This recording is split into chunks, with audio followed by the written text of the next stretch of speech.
Well, good evening, and good evening. And want to welcome you. I want to thank you so much for joining me this evening.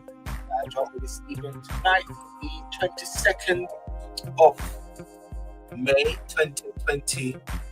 22nd of May 2025. The year is moving very fast. Doesn't wait for no man. Um, Things are just happening, and we just have to get through the program as much as possible. I want to thank those who are joining me on YouTube. Welcome. Those joining me on Facebook. Welcome. Those joining me on Instagram. Welcome. And those joining me on TikTok. Welcome. Welcome. Welcome. Welcome. And thank you for joining me on the news interview this Thursday evening, where I think to look at some of the top news, and I like to ask the question is what is your news, and if you can also feedback to me as well to say what is the news that you want to look at this time, and of course talking about from a UK perspective as well. Try. I keep saying all the while that I don't want to keep focusing on upon the UK, and focus upon Trump and focus upon Gaza, focus on Ukraine, because there are other key elements out there, key factors out there, key nations out there. We talk about places like Burkina Faso, which is something which I touch on a lot, and I want to keep touching on that era, ensuring that is not dropped. The ball is not dropped. I heard something today that there was apparently a coup, but apparently it's not so in Ivory Coast, but apparently that is not so. I also want to keep the momentum and the pressure as well upon the recent incident in Jamaica.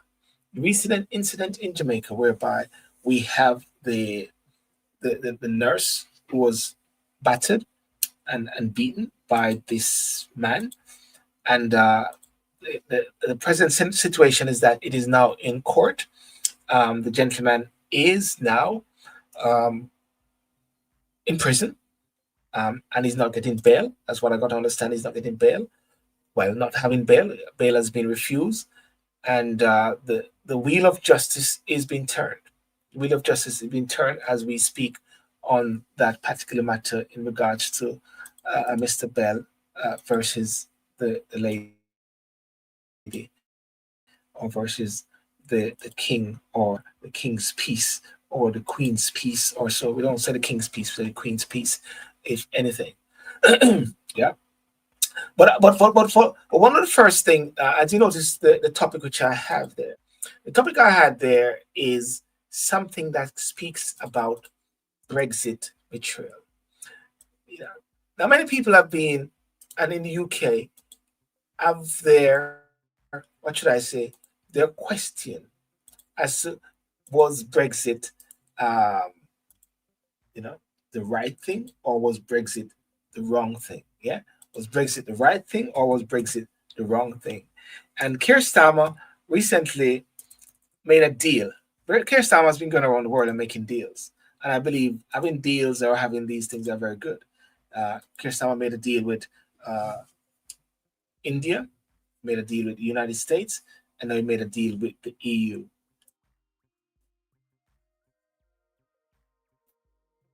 Of course, opposition will be towards it because from the opposition perspective, is deal with that the present government does is a bad deal for the UK. Um, we don't know, is that the case? What do you think about that? Some are saying Starmer's post-Brexit reset offers clear benefit, but there's a political risk too. Yeah, clear benefit, but there's a political risk, and in the whole scheme of things in regards to Brexit, because I was very much, what should I say, intimately involved in the whole scheme of things when it come on to Brexit. Let me see if I can share something there.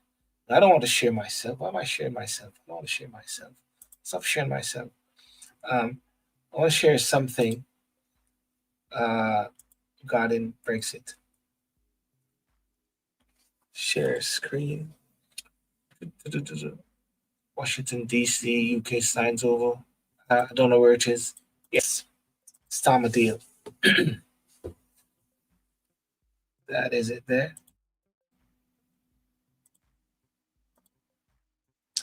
Greetings, Michelle. Greetings, and salutation as well. Thank you so much for joining. The Brexit deal. The Brexit deal, right? While getting UK EU deal through Parliament should be enough cries of betrayal. Many people are saying it was a betrayal, right? Many people are saying it's a betrayal. EU resets deal through Parliament, right? Yeah. The I was in Parliament. I was in Parliament when the Brexit deal was done. Not in Parliament, but it was in Westminster when I think it was 2020. And I think 2020, right before the World Cup of the COVID. So COVID was hitting that time. And I do remember that time where people were in crowd, but people were also aware that there was something in the air. And one of the things during the Brexit period was that the deal wasn't like completed. What should I say? The deal maybe wasn't completed. And as a result of that, it was deemed to be not a done deal. But also, right after that, you had the Ukraine war. And that is why when I hear sometimes the prime minister say 14 years of chaos, I agree it was chaos. 14 years of craziness, which was happening in the UK. I agree because you had the Brexit, then you had the COVID, and then you had the war. So therefore, there was total chaos during that period of time. And therefore, one need to sort of break it down and to look at how, the best way one can look at it.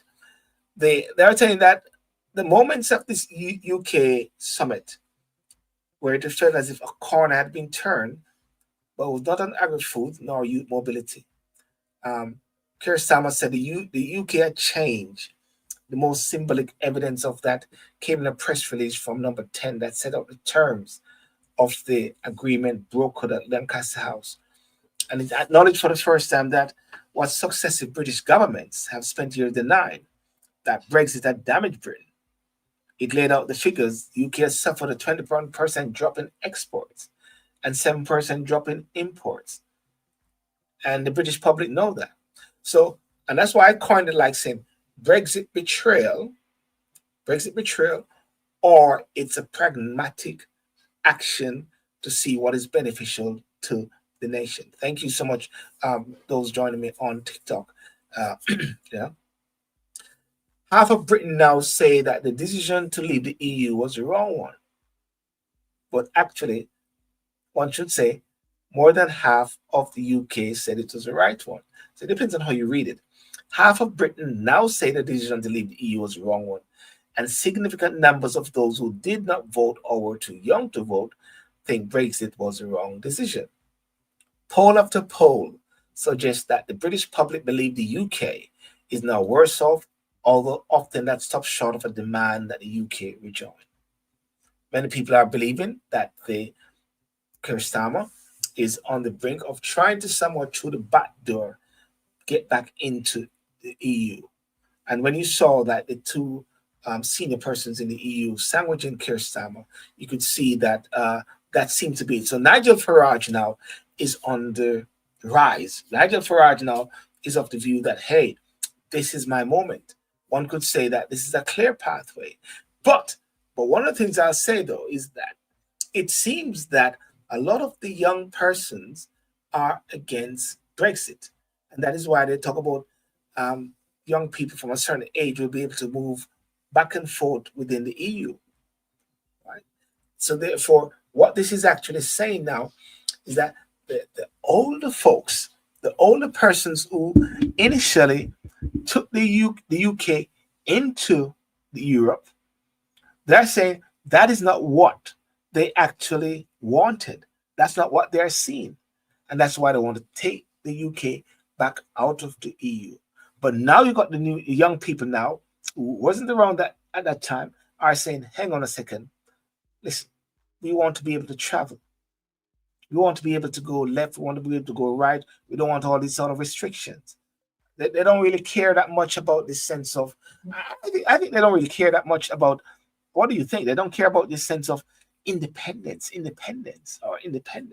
just want to be able to run up and down and have fun and be able to go to Europe and come back as well, and for the freedom of movement. That is something out there. So the big question is this: was it a betrayal, or is pragmatic actions in order to for the beneficial of the British public, right? Is it secondly and equally symbolic was the acknowledgement that the changes proposed will require a vote in Parliament, and that confirmation came to number 10 almost as an afterthought, right? So it's interesting to watch to see how this will unfold, and we'll see. We've got to keep the momentum on it. But as I say, when these things are happening with Europe against Europe, and they're all working together, we need to keep our eyes and looking for other places, other areas where we can actually launch. Because sometimes we are building another man empire when other empires need building. So that's a bit there in regards to the Brexit and the deal. Right? The next thing, something really sad took place, and I don't know if people have been following it, but of course, you know, there have been what should I say? The, the foreign minister, the foreign secretary, David Lammy, spoke very hard. Spoke very hard recently in regards to what is happening in Gaza. Spoke very hard because I mean I was looking at some of the images, and if you see those images, it's really you know I you know heartbreaking when you see everybody's trying to get food, and Israel in a sense blocked out. In a sense, they control that zone there. Apparently, America went in and somehow they negotiated to get some resident out, and people are saying, "Hang on a second, they can, if they want to, get some of these prisoners out." But what has happened made a shift on something whereby these two persons, these two persons in Washington, right? They were killed. Yeah, these two persons, two Israel embassy staff have been shot dead, leaving an event at the Capitol Jewish Museum in Washington, D.C. Right? Sarah Lynn Milgrim and Yaron Lishinsky were a couple in the prime of their lives. Before they were killed, Israel embassy in the US says this, I think one of the guy was going to propose to get a ring and was going to go to Jerusalem and do that as well. And the suspect, the very interesting thing about the suspect shot them, then went inside, and people thought that he was a victim or so. And he went inside this particular building, and while they were comforting him, giving him water and everything like that, lo and behold, he came and said, "Listen, I did this for Gaza, free Gaza." So this is the thing about ideology, don't you think? The thing about ideology is that people will somehow manifest and breed visions, ideological things that they will destroy. That is why sometimes it's so difficult to deal with some of these terrorism acts, because there are persons who watch and see their families die, and they decide and they say, "Hang on a second, I'm going to avenge them." And I believe, and that is what I believe. Maybe the thinking of Benjamin Netanyahu, whereby he wants to get rid of all of the Gazans, the Hamas, and somehow have full control, total control of the Gaza stretch. And I believe, I'm not surprised if the thinking that Trump had for wanting to have this Gaza premier site or whatever like that was to somehow in a way to take control of that area, take control of that zone. Because in order to do that, you got to deal with all of these, what should I say, these underground places and sort it out. So that's what I think is happening. The suspect anyhow has been detained, identified by police as a 30-year-old Elias Rodriguez from Chicago. What is his background? And the police went there. Separately, the FBI searched a property to be linked to him, and the agency said there is no further threat to the public. Police say he shouted, "Free Palestine," after being taken in custody, and officers will look into ties to potential tourism. But so far, there have not been any links that we have seen with it. And Trump has come out and said, this is terrible. Washington attack will leave scars on American Jews, the New York City mayor says. Mayor Eric Adams said he has condemned the incident in Washington as senseless and despicable. They had a press conference a short while ago with Jewish members of the administration and other faith leaders. Yeah. Trump says the attack is so sad and based obviously on anti-Semitism. And one cannot juxtapose by saying, okay, these two persons passed away, but what about all those other persons? About children being killed, bombs being fallen. And I keep saying all the while, everything will always end with people getting around the table and having discussion and having a conversation. When you think about the Northern Ireland, yes, there are bombs. Yes, there are coded warnings. I remember I was in London when I came here. It was in the height of that. At the same time, I remember seeing a parcel one time in a phone booth, and I called, and they said to look closer to it. I said, "Are you crazy? I'm not going to look closer to this, man." And I think maybe it was a coded thing, but anyhow, yeah. So Israel Prime Minister Benjamin, just go back to Northern Ireland. Whatever was happening in Northern Ireland, it all came back to sitting at the table. What is going on with Ukraine? It's all going to end with sitting at the table. Got to always sit at the table. Always have to sit at the table. King, did you see the Palestinian lady that was abused by a mob in New York? There was a video footage. No, I didn't see that. And I'm not surprised if that's happening all over. It all is going to end by sitting at the table. Everyone's got to have to sit at the table. Every sort of wars, rumors of wars, fighting, got to sit at the table. But I must confess, and I must say as well, just like David Lammy said in the House, it is despicable as to see when you see all those people, those children, trying to get food, starving, and they're somewhat being suppressed. There's got to, and all of this, swapping of prisoners or so that seem to be not going to go and look for it and have a program on the hate display. No, I'm not going to do a program on the hate display. I don't think I should do that. I'm not going to spew hate or manifest hate or so. Someone said on TikTok that I should go and look for this issue with how the Palestinian lady was being, but I don't think I need to do that. I don't think we should be people seeking to spew hate. Nothing is wrong with sharing and talking about things, but not to sort of, I would say, generate it and start to incite it. I wouldn't say incite it, but try to feed into it.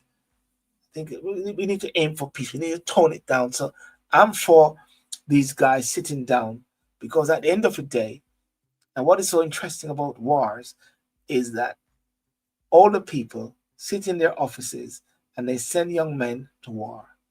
Send young men. All these guys dying in Ukraine, dying in Russia, dying in Gaza, dying. It's totally means and hopeless. Nothing will come out of it.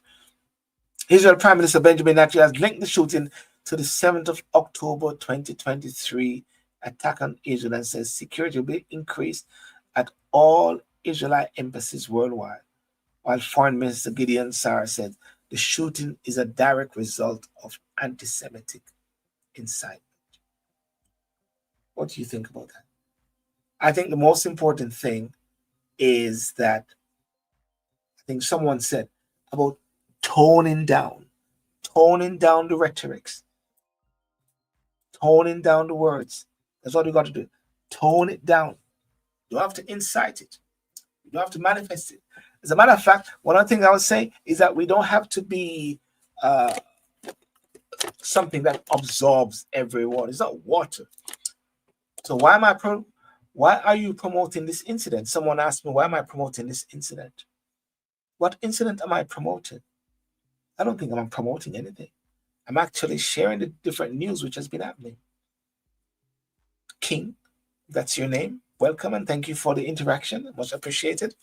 But no, not promoting it, just talking about it. If you want to show something and want to bring a topic up or so, you've got the platform there on TikTok. You can get the video and you can talk about it. And people join you and you discuss it and you can promote it. Right? You can promote and spew that level of hate to create that level of division in this world. But at the same time, I believe division happens naturally and easily. But now moving on to the next topic, because there's so much different thing which are happening out there in the world. So I just sort of wanted to highlight one or two or few of them as well. The big thing which are happening in news. So we've got the whole issue regarding the Brexit betrayal. Now this is a very interesting one. Chagas Island. UK signs a deal to hand over the Chagos Island and lease back military base for 101 million a year. Now, the interesting thing about the Chagos Island is this. So what is interesting about the Chagos Island?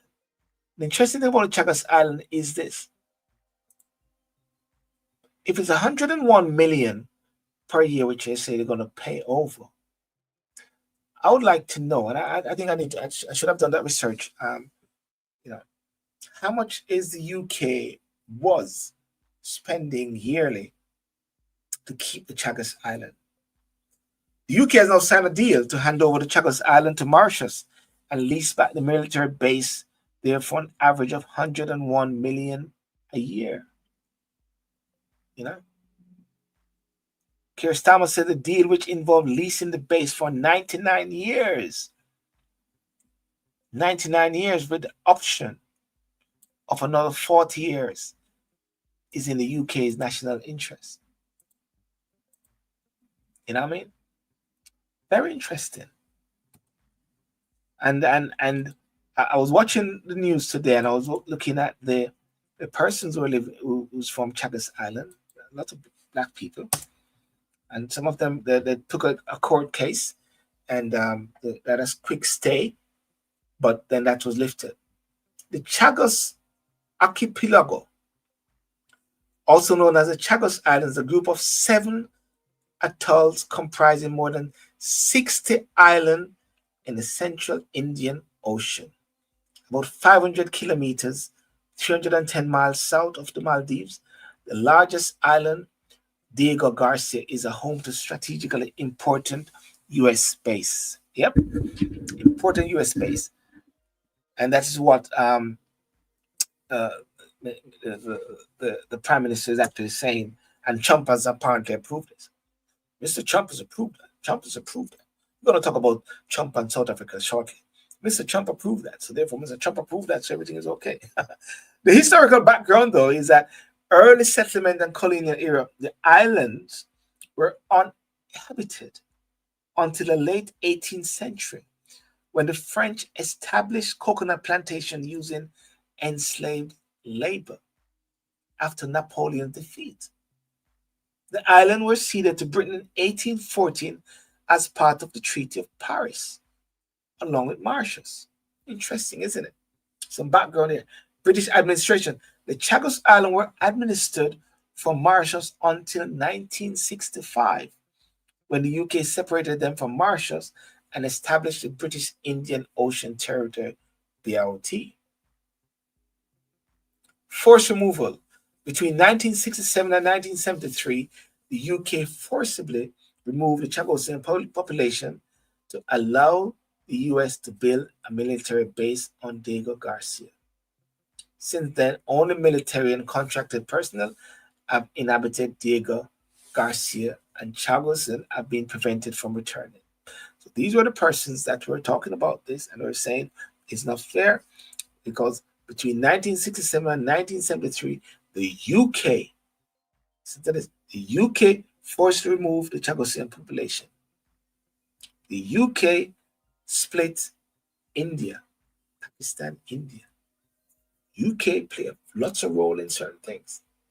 That is why I personally have an issue when they talk about empire, NBE, OBE, and all those sort of things where people will go for and crave for. Very interesting. Sovereignty dispute. There's a dispute. And this is some sort of historical thing here.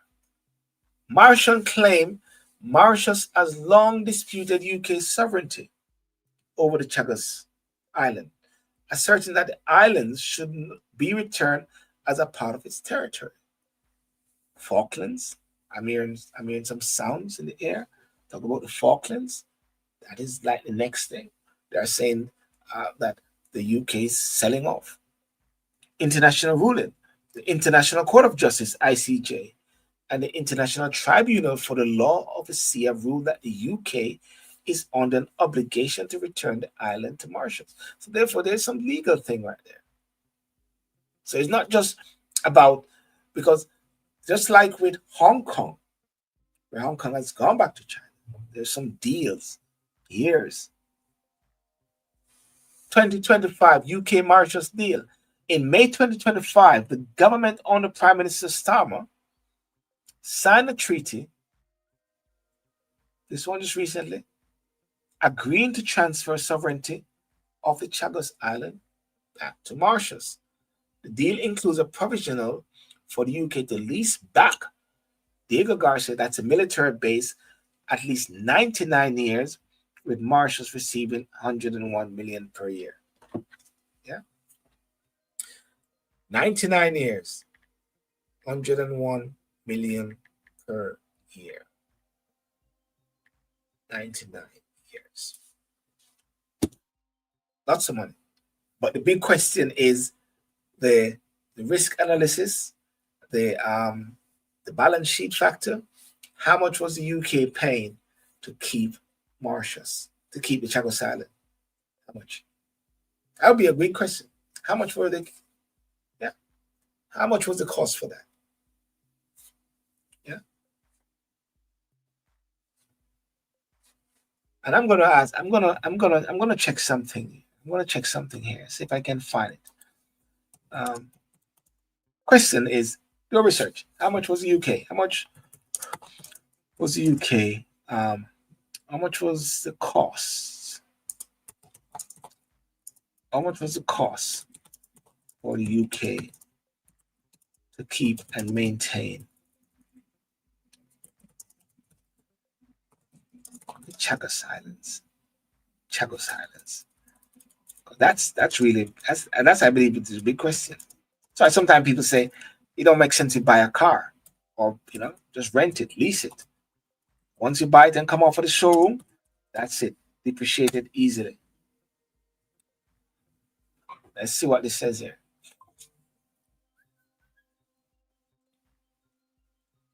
The direct cost, mark you, and this is not substantiated or anything. The direct cost for the UK to keep and maintain the Chagos Island, specifically the UK element of the Diego Garcia base, was relatively modest in recent years. For the financial year 2023 to 2024, the Ministry of Defense reported direct cost of 3.8 million for running the UK portion of UK military base on Diego Garcia. This figure does not include minor costs incurred by visiting units or headquarters elements in the UK, nor does it cover costs incurred by other government departments.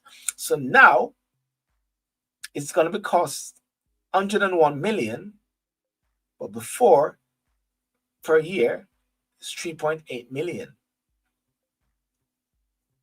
However, the new deal will transfer sovereignty of the Chagos Island to Mauritius and lease back Diego Garcia for 99 years will see the UK pay Mauritius 101 million per year, with the total net cost for the lease period projected at 3.4 billion. Doesn't sound like a good deal. Doesn't sound like a good deal when accounting for inflation and net present value, not a simple multiplication of 99 years by 101 million. Some media reports and critics have suggested higher figures, including an estimate of up to 9 billion or 18 billion over the lease, but the UK government denies this and insists the official net cost is 3.4 billion. But ladies and gentlemen, this is the key thing. It was 101 million pounds per year, the projected cost to keep and to pay Mauritius. But before that, it was 3.8 million for running the UK portion. I'm sure there's much more, because if you're in total control, there must, I don't know, but it doesn't seem like a good deal. So I think I got to agree with Kemi Badenoch. I might have to agree with her to say that was a bad deal. The UK made a bad deal. They say any deal that Starmer makes, anything that the Labour Party makes, is a bad deal. Could it be? What can I say? So, ladies and gentlemen, that's the whole issue with the Chagos Island. But there are sounds out there talking about Falkland Island next, because Argentina really want the Falkland Island back. Really want the Falkland Island back. And I believe Keir Starmer, you just do it. I believe Keir Starmer will just do it. What do you think? I think Starmer will do it. I think I'll just want to have a good time. The next thing also is that net migration falls. Net migration falls. One of the things that they're talking about regarding the whole aspect of Brexit, and a lot of persons are talking about it, is because of the fact that you're going to be bringing and boosting up back immigration to a certain extent, bringing more people. So therefore, you're let's say you're trying to stop immigration, you're trying to cut down immigration, but at the same time you're opening the floodgates. Does that make sense? But I believe it still is a two-way stream. People going to Europe and people come to the UK. A lot of people are peed off by the fact that they have to, go through all these different borders and everything. It was so easy before. Net migration halved in 2024 to 431,000. The Office of National Statistics says. 2024, 431,000. Net immigrant migration fell by almost 50% in 2024 compared to previous year, according to the Home Office of National Statistics. Now, who should get the credit for that? Who should get the credit for that? Is that the present government or the previous government or the nation? Because one of the things that the conservative have left in July. The election was called, I think anniversary was yesterday, actually, or today. Yeah, election was called. And July, you would have had the election. So therefore, I think the conservatives should get the credit for that. But no, you won't get to hear from that from Starmer. New estimates show 431,000 more people arrived in the UK than left over the 12-month period, compared to 860,000 a year earlier, the largest numerical drop on record. Last week, you must have heard I discussed and talked about, I was with the former Minister of London and former Member of Parliament, Paul Scully, Minister for London and Business. And we're talking about the fact that there's some new rules, new developments in regards to immigration, making it difficult for students, making it difficult to bring people over, making it difficult as well for persons to get their British citizenship, That is if it was numbered 5 years after you get your indefinite leave to remain, you're able to apply and get your British citizenship in 5 years' time. That is proposed to be 10 years' time. But at the same time, what we said and want to make sure that we all understand, that is a white paper. And a white paper is a preliminary stage where you discuss and go through discussions and may not take to about a couple of years, if anything, or so. Kemi Badenoch also alluded to some of these things. And that's the whole big picture. And Nigel Farage is like the boogeyman out there in the wind and actually saying, watching this, because his claim to fame is immigration, bringing the immigration down. Thank you guys for those joining me on Instagram, those joining me on TikTok, those joining me on Facebook, and those joining me on YouTube as well. What I'm discussing is just looking at some of the top news as well. And I think I'm gonna uh, finish it off a bit with Kemi Badenoch and Prime Minister's question time recently, and then at 10 o'clock I'm gonna go over and look at Jamaica. I'm gonna go over and look at Jamaica. I'm gonna go over and look at this whole thing regarding uh, some medical equipment, which one aspiring politician MP is saying it was sold for $31 million Jamaican, when the cost of it was $250,000 for one. I don't know if it is the two of them was sold for $31 million, or maybe just one was sold for $31 million, which was 250,000 times two, and the getting it off the wharf was, I think, was 9,000 or 90,000. So never reached anywhere to 31 million. So there's some big questions on it. I'm going to sue you for defamation or blah blah blah. So I'm saying, take it on, bring it on. I believe it needs to go to court. I believe if there's some sort of this discrepancy, especially if you're using taxpayers' money, then taxpayers need to know how the money is being used. Is it $31 million or is it $500,000? So that's a big. I think that's elementary, and I don't see the reason why anytime somebody want to say something, there's going to be a suit. I'm going to sue you. I'm going to sue you to shut up. Nah, nah, nah, nah. Gotta say that as it is, man. Get it out there. Yeah. Net migration falls, as I said. Very key thing at this time. You know, dropping the numbers. The decrease was driven by a decline in numbers of people coming to work and study in the UK following changes produced introduced by the previous Conservative government. But I said it before already. Conservative are the ones to be commended for it. A large number of people who arrived on study visas after COVID-19 pandemic restriction is leaving. There's also a large drop in the number of dependents on accompanying people arriving in the UK on work and study visas. What I said. Yeah. The large drop in the number of students bringing family members to the UK was a key object of James Cleverly, the last Tory Home Secretary. Right. Cleverly said he was very proud to have played a part. There it is. That's what I said. Conservatives are going to be taking credit for this.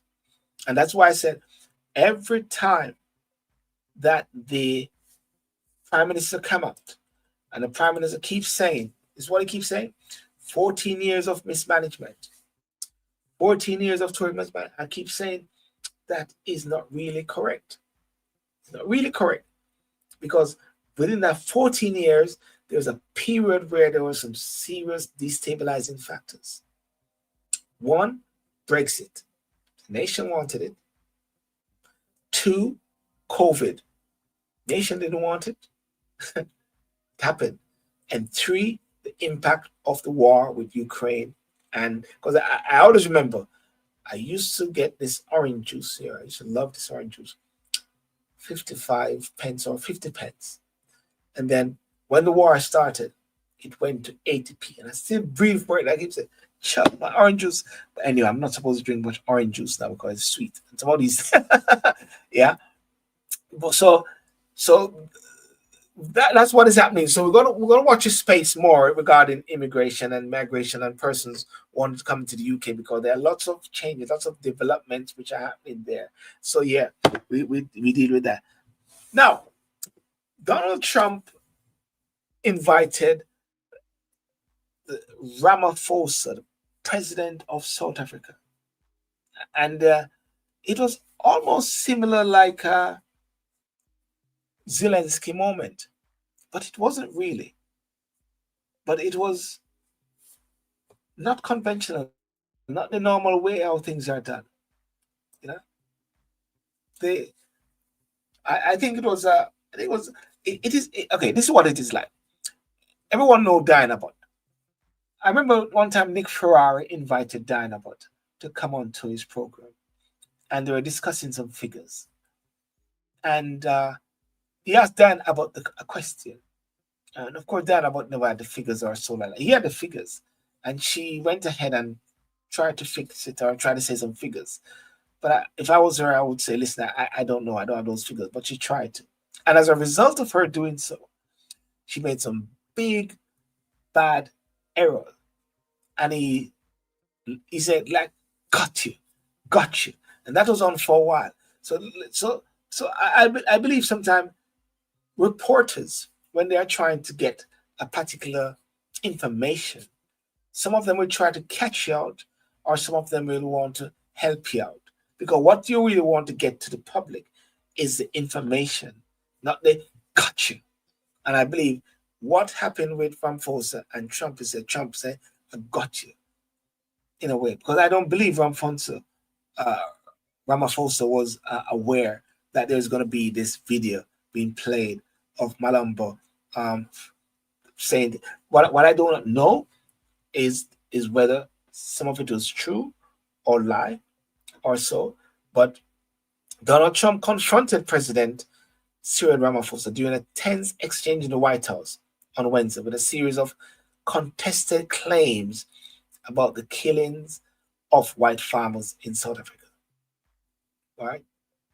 The meeting, at first warm and lighthearted, quickly changed tone as Trump asked his staff to play a video almost showing South African opposition politician Julius Malema chanting a song calling for violence against white farmers. Video also included footages showing rows of crosses, which he claimed was a burial site for murdered white farmers, and presented Ramaphosa with a copies of article which he said documented widespread brutality against South African white minority. Supporters of Trump administration have long amplified claims of violence against the white minority, notably Elon Musk and former Fox News host Tucker Carlson, who ran segments on the supposed genocide during the president's first term. Some of these claims are demonstrably false. Right? Has there been a genocide of white farmers? Is there? In the meeting, Trump said a lot of people are very concerned with regards to South Africa. We have many people that feel that they are being persecuted and they are coming to the US. So we take from many locations if you feel there's a persecution or genocide going on. You know, he has previously made claims about this. At a press brief earlier this month, he said it's a genocide that's taking place, referring to the killing of white farmers in South Africa.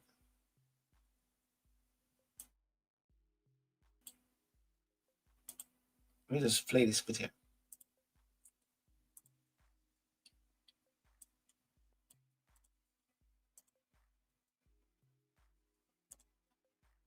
Dozens of Afrikaners who claim discrimination in their home country are heading to the United States, right, where your administration is going to welcome them as refugees. Now, this comes as you've halted virtually all refugee admissions for people fleeing famine and war from countries like Sudan and the Democratic Republic of Congo.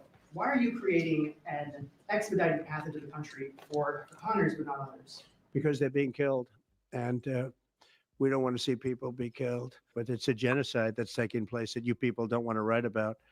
But it's a terrible thing that's taking place, and farmers are being killed. They happen to be white.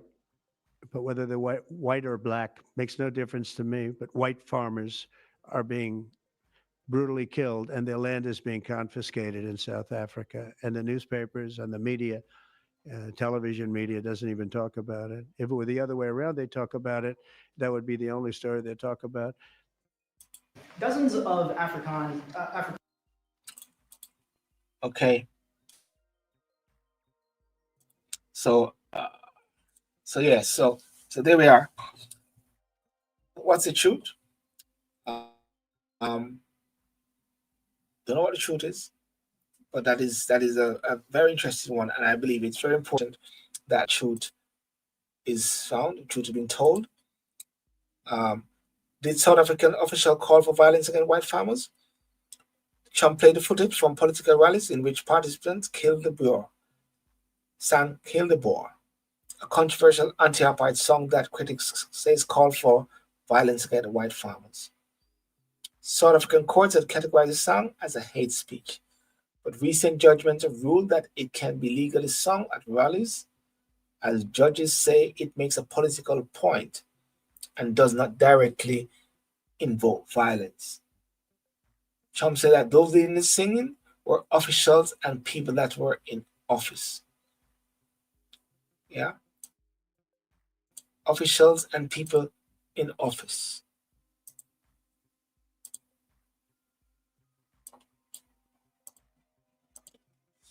There's a picture there of Julius Malema. I can show the picture of Julius Malema. Julius Malema, who previously led the ruling ANC youth wing in 2012, left the party and he has never held an official government position. He now leads a party called the Economic Freedom Fighters. And I did hear Donald Trump saying that these are persons within the administration, which is incorrect. Yeah. But it's the interesting thing about this is, and people are saying, why did the South African president put himself in that situation? Well, I guess maybe he didn't know. He didn't know. The question, would someone like Ibrahim Chura go to America? And knowing Trump, I think persons need to be very wise. But at the same time, one is a leader. One has got to deal with these things as it comes. So I think that Ramaphosa needs to be there, and take it on his chin, really.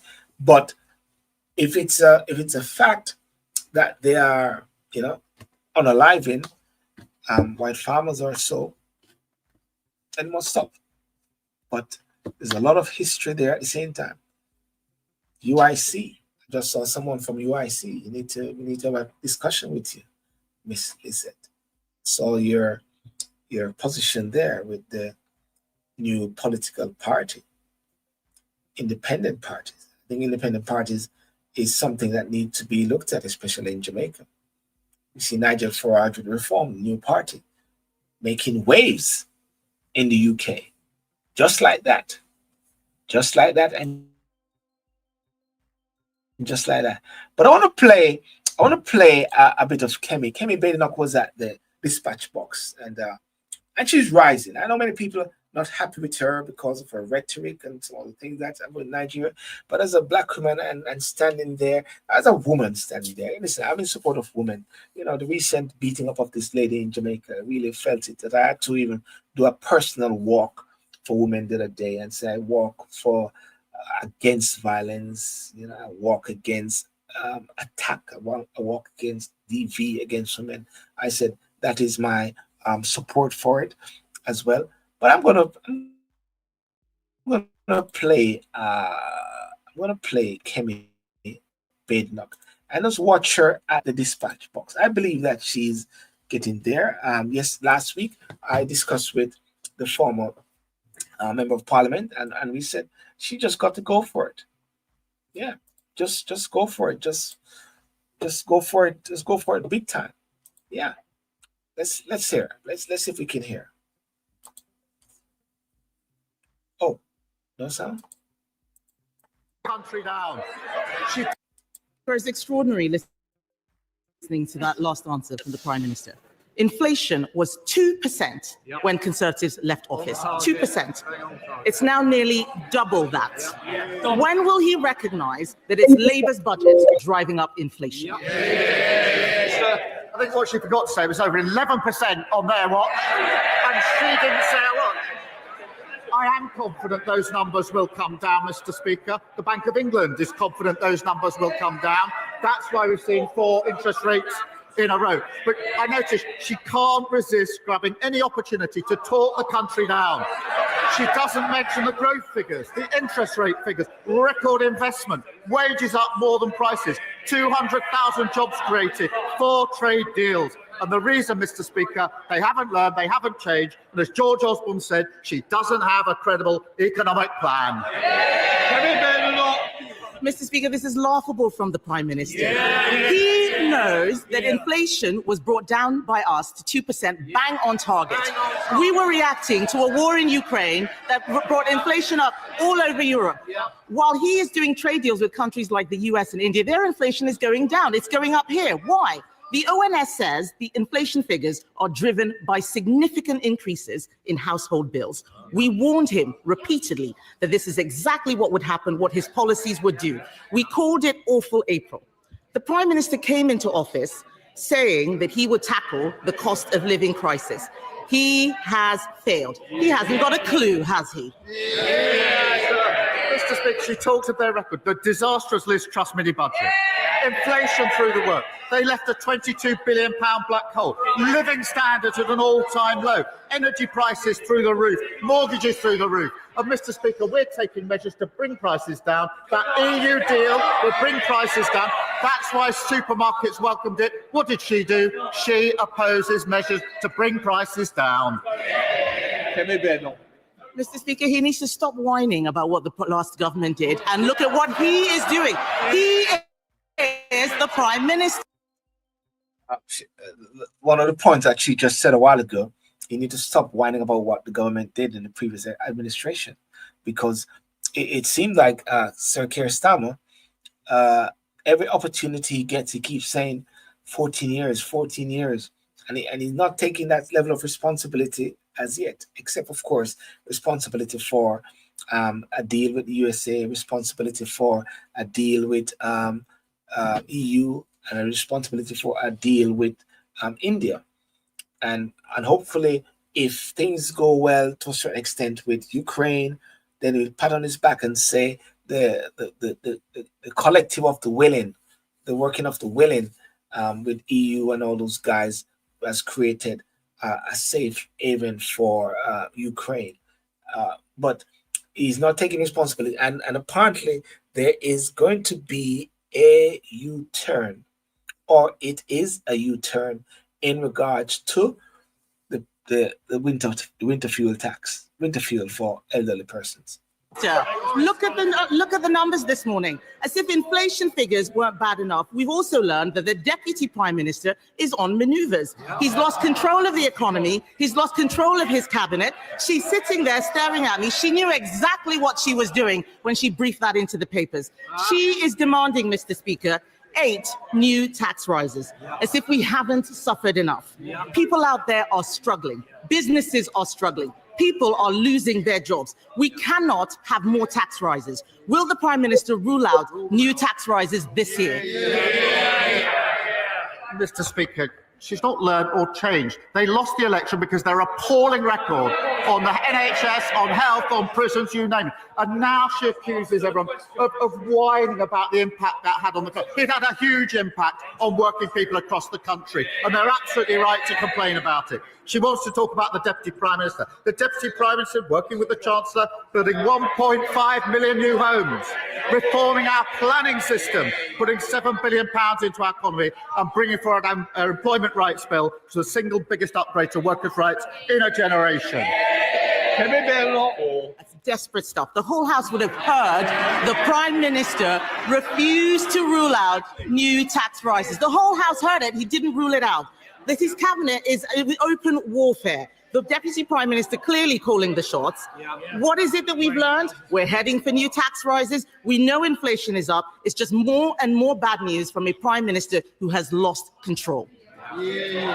So we heard his earlier answer, Mr. Speaker. We heard his earlier answer on winter fuel. Let's try and get some more information. I'm going to ask him a simple question. It only requires one word, yes or no. Is he planning to U-turn on winter fuel cuts? Prime Minister. Mr. Speaker, I've made clear in my earlier answer He's not going to answer that question. that as the economy improves, we want to take measures that will impact on people's lives. And therefore, we will look at the threshold, but that will have to be part of the fiscal event. But, Mr. Speaker, they lost control of every element of the economy, of prisons, the borders, the NHS, you name it. And now she's lost control of her party. They are sliding into oblivion. They will have to trade on their past, Mr. Speaker, because that's all they've got. Speaker, I made it really easy for the Prime Minister. Just a simple question, yes or no. And he could not answer. I wonder how the public feel about a man who can't give a straight answer to a simple question. And you look at all of them behind him, all of them cheering, when this inevitable U-turn on winter fuel comes, and it will, from a desperate Prime Minister, what will he say to the 348 MPs who went over the top and voted for the winter fuel cut last September?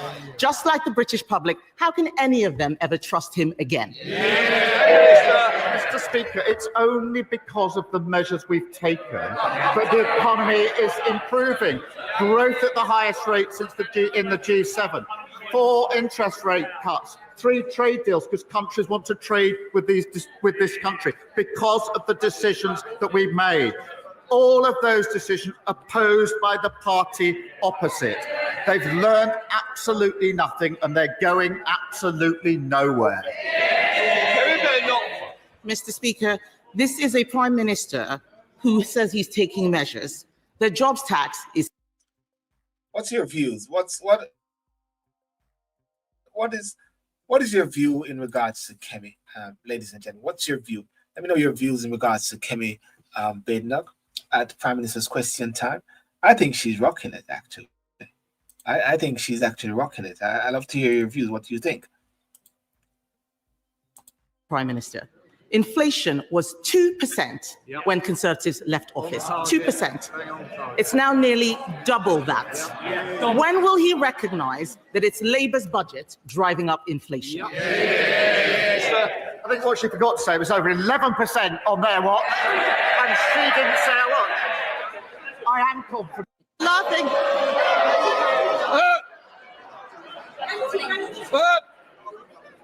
I expect better from whips. So let's wait until... Oh, yes, they're laughing.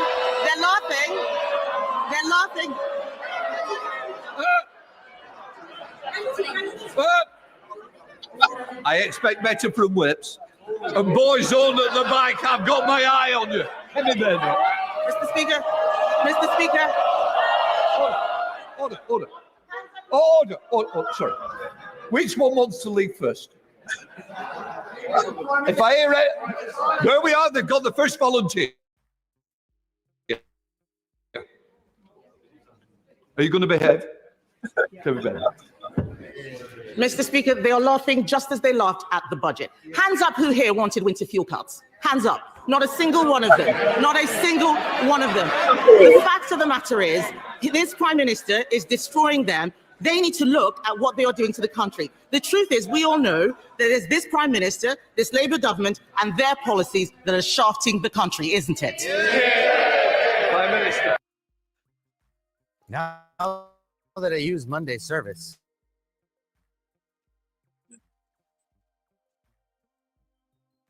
That was Kemi Badenoch at Prime Minister's Question Time, and it is a regular occurrence and weekly where the Prime Minister do not answer questions. But Prime Ministers tend not to answer questions at Prime Minister's Question Time and at the discharge box. Tony Blair was very great at it, David Cameron as well, and Kemi Badenoch is following through in holding the the government accountable. And I think it's very important that the opposition holds the government accountable in many different ways. And if I jump over to Jamaica, there's something which I saw developing. I'm gonna close off this briefly, and I'm gonna go over onto TikTok. I'm gonna keep TikTok open, and bringing guests on TikTok. But in Jamaica, there's a this is news. Talking about news. Big up Nima. Big up Nima. This is news. There's always this saying that people sometimes are scared of wanting to talk on different issues, scared because of being sued and everything like that. Even the recent case of the lady who got beaten up by the man, Mr. Bell. What was very interesting about this is that it is alleged, and I use the word allege is all over there. There's an alleged MP who actually punched up and used a stool and whacked his woman. You know, it's alleged. It's alleged that that particular MP was removed from sitting with the government side, which he's a part of. It's alleged. It's alleged that this MP complained against woman, and the woman complained against him. It's alleged. It's alleged that they withdraw their complainant and it didn't go anywhere. It's alleged. He's back now as a government member in the government side. The whip is now restored. It's alleged. And persons within the government side, I saw a march the other day, and I saw a couple of government persons there, and even some of them were saying that this gentleman apparently made it right with his maker, and made it right with God, and made it right with the person. And I said, make what right then? Make what right? Did he accept that he did something, or did he allege? So the interesting thing about it is that now there is some hospital equipment which an MP aspirant, Dr. Dawes, flagged up and said it cost $250,000. Two of them apparently was purchased to go to a hospital, but they were sold for $31 million. $31 million when they actually cost 250,000 Jamaican dollars because they're refurbished. It's alleged. It's alleged. So therefore, that is something that one is saying that they're going to be taking it to court and they're going to sue the person. And in a way, I believe that on something of this nature, yes, take it to court. And yes, let the people of this country, of the country of Jamaica, see what is happening. Sue. I always say, sue them backside. Sue anyone, if anything, if they are speaking out of term, if they are being defaming, if they are slanderous. Because when you do that, what happens is that it will bring forth a level of transparency and a level of accountability, and will answer the questions. Yeah? It will answer the questions. Someone said, somebody named Sean Beeson on TikTok says, "Uno PNP surrogates are too one-sided and malicious." I don't know what that is saying. I never understand when people say these things. Uno PNP surrogates are too one-sided and malicious. That's the thing with Jamaica. Gangarene get to know. Does adamant 31 million surgical drill over price? Yeah. So that's a very interesting development. So I would love to know, and I hope that Jamaicans also will put aside colors and everything and try to understand that, was it 31.5 million taxpayers' money paid over for something which cost alleged $500,000. $500,000.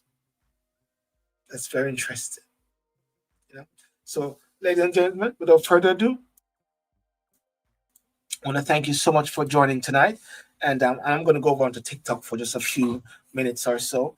Thank you for joining tonight and in review, and look at the whole issue regarding the net migration, the Chagos Island. That's a very interesting one, looking at the figures there.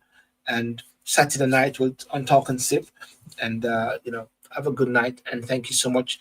And peace. Remember to like and subscribe and to share this video as well. Okay? Peace out and God bless you. That is on the show. That is on this show.